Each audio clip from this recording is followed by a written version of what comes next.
Hi everyone, and welcome to the announcement of the 2020 Hugo Young Award. I'm Kelly Walls, Executive Director of the Guardian Foundation, and I'll be joined by the Chief Leader Writer for The Observer and Deputy Opinion Editor of The Guardian, Sonia Soda, and the Editor-in-Chief of The Guardian, Catherine Viner. We're sad not to be able to do this in person this year, of course, but delighted to be able to go ahead and congratulate the winners online.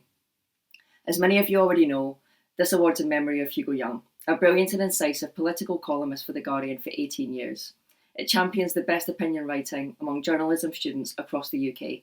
It celebrates the achievements of young writers from a diverse range of backgrounds and aims to highlight their voices and perspectives.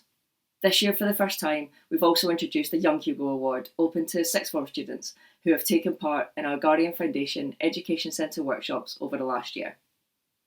Over to Sonia Soda to tell us more about the nominees, and Catherine Viner to announce the two winners.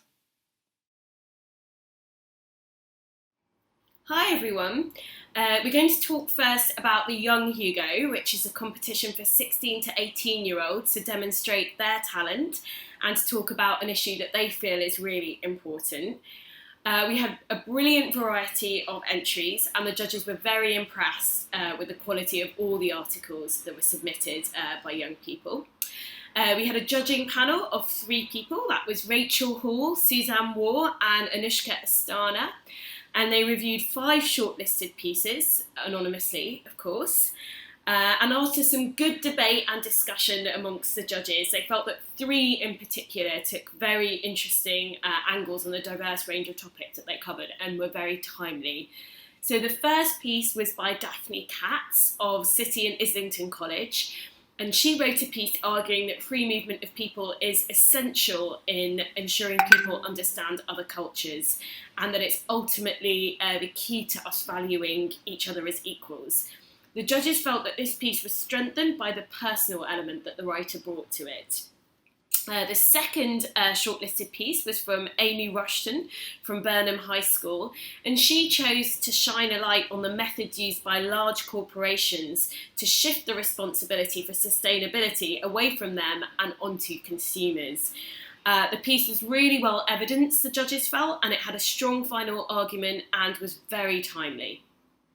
And finally, we had a piece by Bethany Randall from King Alfred Academy, and she discussed the media's portrayal of working mums. It was a very well-researched piece. It drew on a lot of survey data, and it incorporated relevant statistics, as well as blending that with drawing on the writer's own experience. So 3 really great pieces.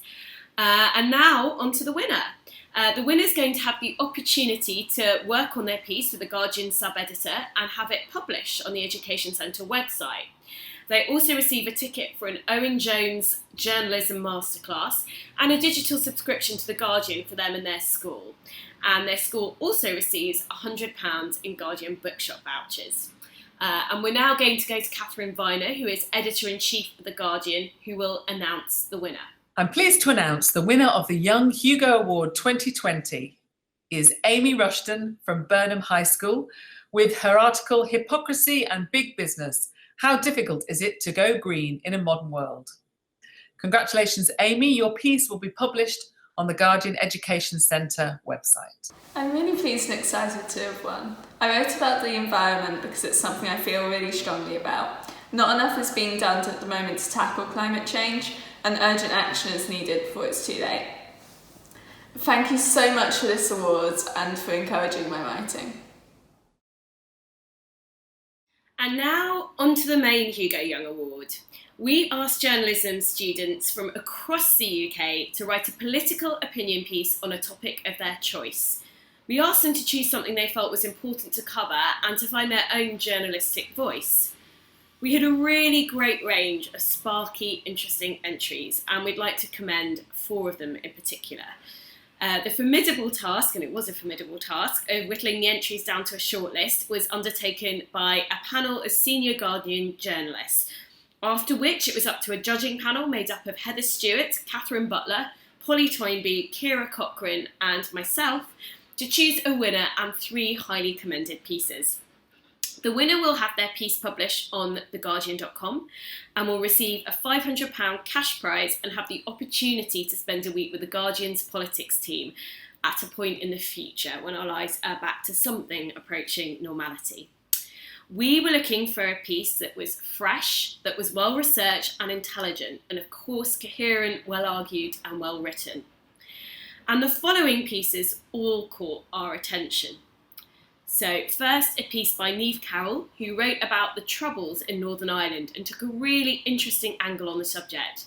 We particularly like the comparison between England becoming more divided over Brexit, while Ireland has in some ways become less divided. Niamh also brought in her personal perspective very well.